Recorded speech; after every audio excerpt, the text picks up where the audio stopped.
안녕하세요. 6월 18일 목요일 새벽 예배를 하나님께 올려드립니다. 기도하십니다. 예수님 감사합니다. 우리 삶을 주관하시는 하나님께 믿음을 가지고 주님을 신뢰하며 상황이 어떠하든 환경이 어떠하든 믿고 나아갈 때 삶이 변화되며 환경이 바뀌며 심령이 회복되는 그 반전과 기적의 능력을 체험할 수 있도록 긍휼을 베풀어 주시옵소서. 주신 이도 하나님이시며 걷어가시는 이도 하나님임을 신뢰할 때에 오히려 하늘의 능력과 은혜가 우리의 심령 속에서 환경 속에서 폭발적으로 나타날 수를 믿사오니 하나님 은혜를 베풀어 주옵소서. 오늘도 말씀 가운데 함께 하시길 소망하며 예수님의 이름으로 기도했습니다. 아멘. 우리의 찬송가 493장, 대찬송가 436장, 나 이제 주님의 새 생명 얻은 몸 찬양 올려드립니다. 나 이제 주님의 새 생명 얻은 몸 옛 것은 지나고 새 사람이로다. 그 생명 내 맘에 강같이 흐르고 그 사랑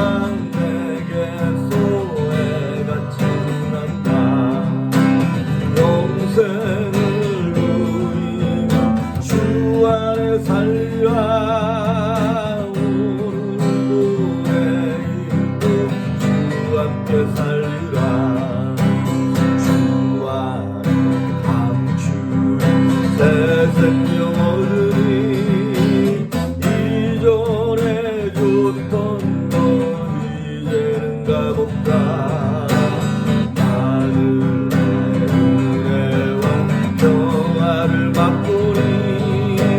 찬송과 기도로 주 함께 살리라. 영생을 누리며 주 안에 살리라. 오늘도 내일도 주 함께 살리라. 산천도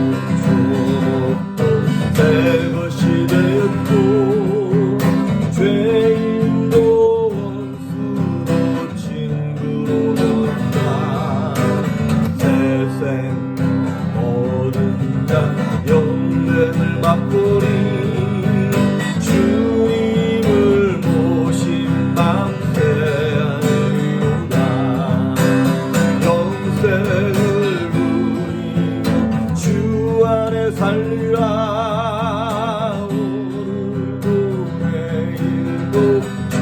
함께 살리라. 주 따라가는 멍하고 멀어도 찬송을 부르며 길 따라가리라.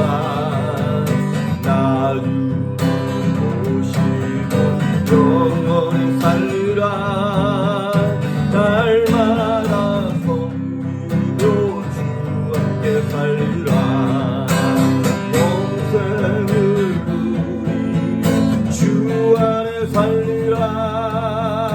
오늘도 내일도 주 함께 살리라.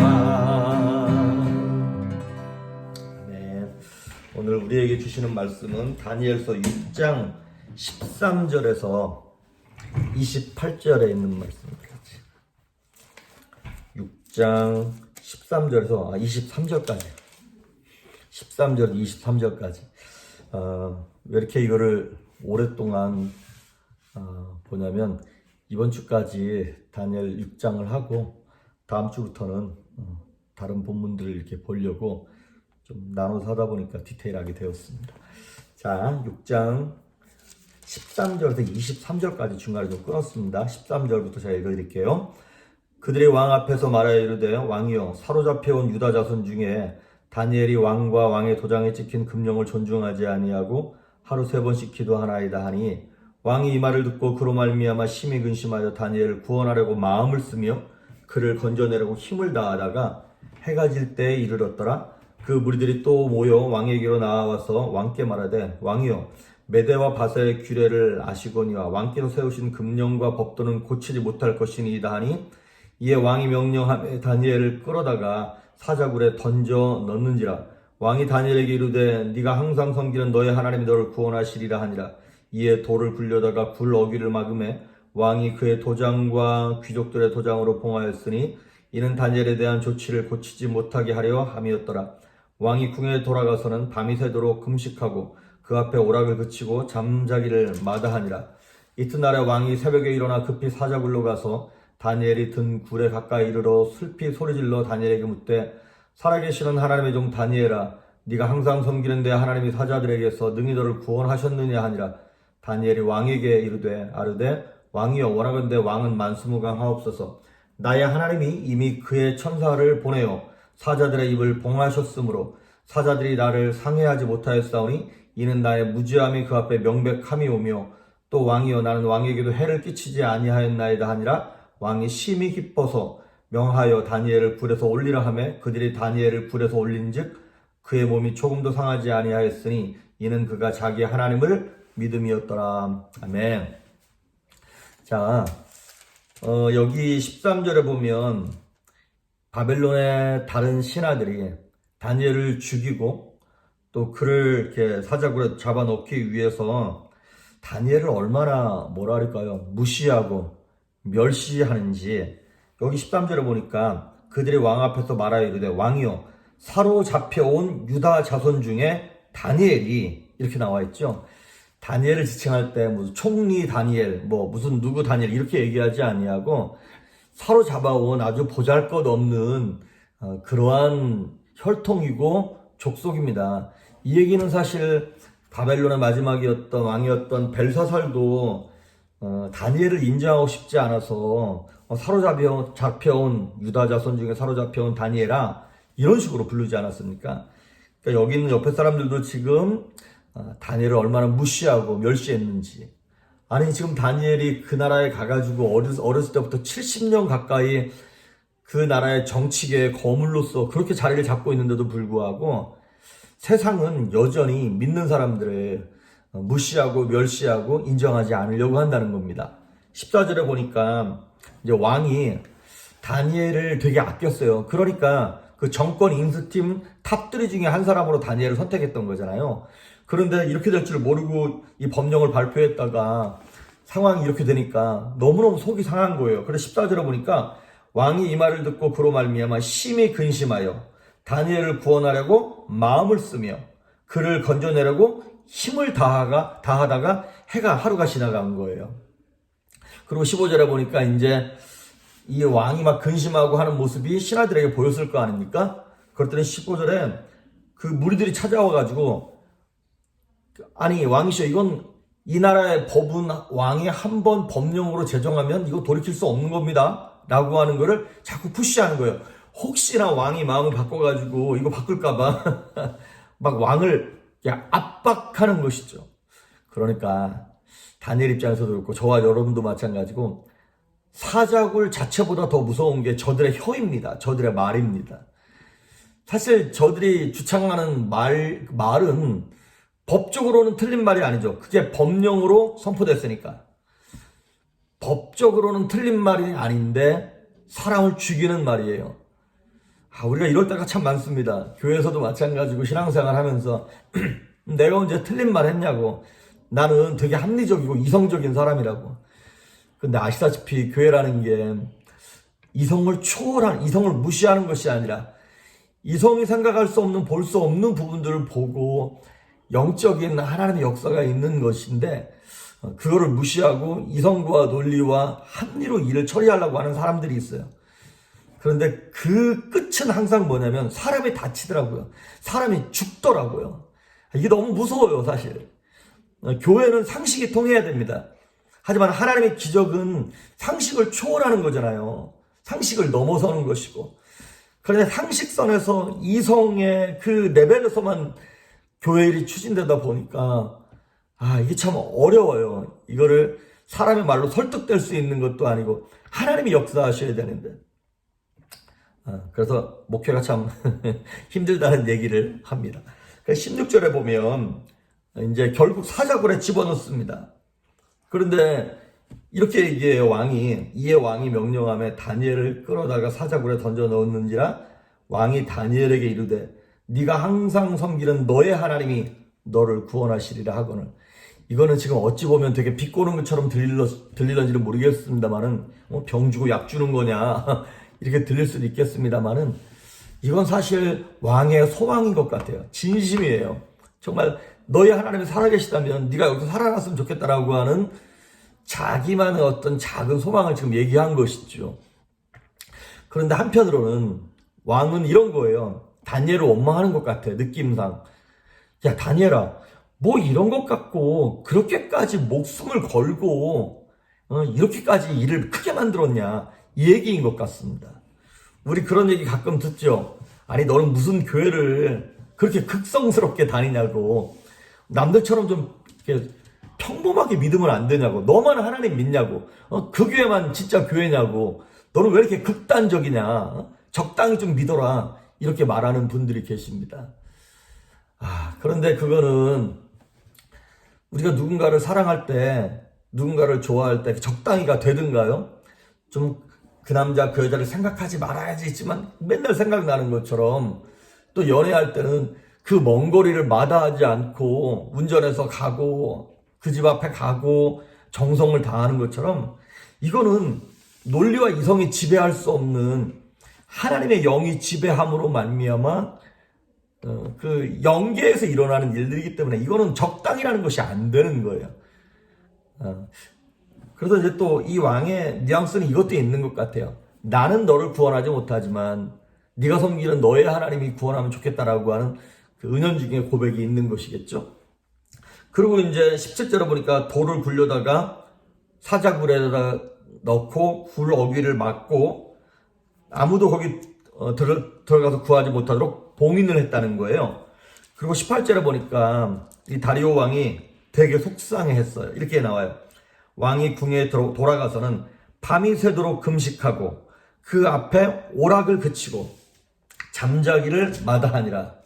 그리고 18절에 보니까 새벽같이 일어나서 그 사자굴에 쫓아갑니다. 어떻게 됐나 궁금해가지고. 그리고 막 부르짖어요. 20절에 다니엘이 든 굴에 가까이 이르러서 슬피 소리질러 다니엘에게 묻되 살아계시는 하나님의 종 다니엘아, 살아계시는 하나님의 종 다니엘아, 네가 항상 섬기는 네 하나님이 사자들에게서 능히 너를 구원하셨느냐 물어보는 거예요. 그랬더니 21절에 다니엘이 왕에게 아뢰면서 22절, 나의 하나님이 이미 그의 천사를 보내어 사자들의 입을 봉하셨으므로 사자들이 나를 상해하지 못하였사오니 이는 나의 무지함이 그 앞에 명백하게 됐습니다. 이렇게 고백하는 거예요. 세 가지를 얘기합니다. 하나님이 천사를 보내셨습니다.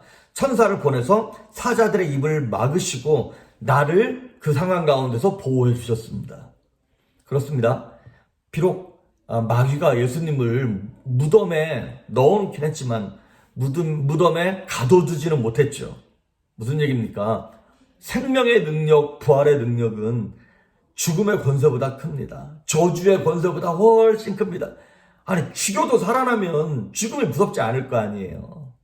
그래서 오늘 저와 여러분이 한 가지 두려워하지 말아야 할 것이 있습니다. 두려워하지 말 것. 그것이 바로 무엇이냐면 내가 가진 것, 지금 내가 누리는 것을 잃어버릴 것에 대한 두려움. 그거를 두려워하면 안 된다는 거예요. 욥기 1장에 욥이 그 어려움을 겪었을 때 이 고백을 맨 처음에 해요. 주신 이도 하나님이시고 걷어가시는 이도 하나님입니다. 이렇게 얘기해요. 사무엘상 2장 7절에도 보니까 여호와께서는 가난하게도 하시고 부하게도 하시고 높이기도 하시고 낮추기도 하시는 이 모든 상황을 주관하고 계시는 전능자입니다라고 하는 그 고백을 해요. 그렇습니다. 내가 가진 것, 누린 것을 두려워하잖아요. 그러면 내 영적 실력이 못 나옵니다. 아니, 하나님이 역사하실 수가 없어요. 하나님의 역사, 기적의 역사, 반전의 역사는 언제 일어나는 거냐면 내 심령 속에서 하나님이 자유롭게 움직이실 수 있도록 나를 내려놓을 때, 내가 그 두려움을 포기할 때, 이거 놓치면 안 되는데, 내가 여기서 잘리면 안 되는데, 이거 잊어버리면 안 되는데, 내가 여기서 무시당하면 안 되는데, 자존심이 상하면 안 되는데, 이거 계속 갖고 있으면 하나님이 역사를 하실 수가 없는 거예요. 반면에 그거 갖고 있으면 마귀가 역사할 수 있는 필드가 생기는 거예요. 그런데 내가 이거를 뭐 주신 이도 하나님이시고 거둬가시는 이도 하나님이시지라고 하는 그 마음을 딱 믿는 순간, 갖는 순간 마귀는 필드를 잊어버리고 하나님이 역사하시는 영적인 필드가 딱 생겨버린다 이 말입니다. 그래서 여러분, 예수 믿는 사람도 병 걸릴 수 있습니다. 암 걸릴 수 있고요. 실직할 수 있습니다. 예수 믿는 사람도 어려움 겪을 수 있고요. 죽을 수 있습니다. 그거를 왜 내가 why me 이렇게 물어보면요, 시험 듭니다. 시험 들면 하나님께 서운하고 섭섭한 마음이 들면 하나님이 역사하실 수 있는 필드를 놓쳐버리는 거예요. 하나님이 역사하실 수 있는 필드를 마련해야 기적도 나타나고 반전도 일어나고 주님의 역사가 나타나는 건데 그 시작 자체를 못하는 거예요. 서운해하기 시작하면, 섭섭해하기 시작하면. 왜 나한테, 왜 우리 집에, 왜 우리 자녀한테 그렇게 생각하면 하나님 역사하실 수 없어요. 여러분, 하나님의 방법은 처음부터 우리로 하여금 고난을 안 당하게 하실 수도 있고요. 피할 길을 주실 수도 있고요. 시험을 이길, 고난을 이길 능력을 주실 수도 있습니다. 무슨 얘기입니까? 다양하다는 얘기예요. 다양하기 때문에 하나님이 도대체 언제 반전을 일으키시려고 그러나 라고 그 두려움을 떨쳐버리고 하나님께서 역사하실 영적 필드, 영적 운동장을 만들어 드립시다. 그래서 우리는 뭘 구해야 되냐? 아까 얘기했던 것처럼, 다니엘이 고백했던 것처럼 이거예요. 첫째, 천사를 보내달라고 구하는 겁니다. 하나님 천사를 보내주십시오. 그래서 뭡니까? 사자들의 입을 봉해달라고. 마귀가 내가 속한 이 상황을 장악하지 못하도록 마귀의 공격을 막아달라고, 저 사자들의 입을 막아달라고 기도하는 거예요. 그래서 사자들이 나를 해하지 못하도록, 하나님 내 머리털 하나 상하지 아니하고 내 사업도 이 모든 것들도 하나님의 주권 안에 있습니다. 주시는 역사해 주십시오라고 하는 그 기도를 할 뿐인 거지.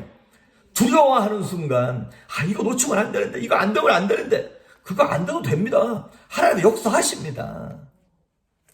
마르다하고 마리아가 믿음이 없었던 게 그거잖아요. 예수님께서 내 오라비 나사로가 죽기 전에 오셔야 되는데, 죽기 전에 오셔서 기도해줘야 건강해지는데. 그런데 여러분, 예수님은 나사로가 죽고 3일 지나서 썩어서 냄새날 때까지 기다렸다가 가셨어요. 무슨 얘기입니까? 예수님은 죽은 이후에도 초이스를 주시겠다는 거예요. 찬스를 주시겠다는 거예요. 그런데 우리의 생각은, 마리아와 마르다의 생각은 뭐예요? 예수님은 죽기 전까지만 역사하실 수 있는 것이지 이거 망하면 안 될걸, 더 이상은 하나님도 어떻게 손 못 쓰실걸, 이거잖아요. 하나님의 역사를 우리가 지금 제한하고 있는 것 아니겠습니까? 그러니까 우리는 내가 이거 안 되면 아니면 안 되는데라고 하는 두려움을 떨쳐버리고 구하는 거예요. 천사를 보내서 마귀의 입을, 사자의 입을 닫으시고 나를 보호해달라고. 그래서 예수님의 12제자들의 사도행전에 보면 그 병사들한테 잡혀가가지고 너희들 이거 복음 전하지 말라고 그랬더니 이렇게 얘기하죠. 야, 우리가 하나님 앞에서 너희 말 듣는 게 옳은지 하나님 말씀 듣는 게 옳은지 니네가 판단해봐라. 그러니까 죽어도 괜찮다는 거예요. 그러니까 하나님 역사하실 수 있는 영적 필드가 확 넓어지는 것 아니겠습니까? 그래서 사자굴에 갇히는 것에 대한 두려움까지도 우리가 좀 내려놓으면 좋을 것 같습니다. 쉬운 건 아니겠죠. 하지만 이거는 하나님을 신뢰하면서 고백하면서 구할 때 하나님의 그 믿음도 주시는 것입니다. 물론 사자굴까지 안 가면 좋겠죠. 하지만 여러분, 하나님은 극적인 반전을 좋아하세요. 우리는 싫긴 한데 하나님은 그거 전문이십니다.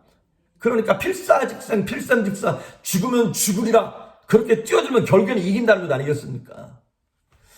그러니까 자존심이 상해서 할 말이 있어도 그냥 억울해도 그냥 심판을 하나님께 맡길 때 반전의 역사가 일어납니다. 맡길 때 반전의 역사가 일어납니다. 맡길 때 기적이 나타납니다. 오늘 이 능력을, 이 하늘의 영광을 저와 여러분이 함께 경험할 수 있기를 주의 이름으로 축복합니다. 기도하십니다. 예수님 감사합니다.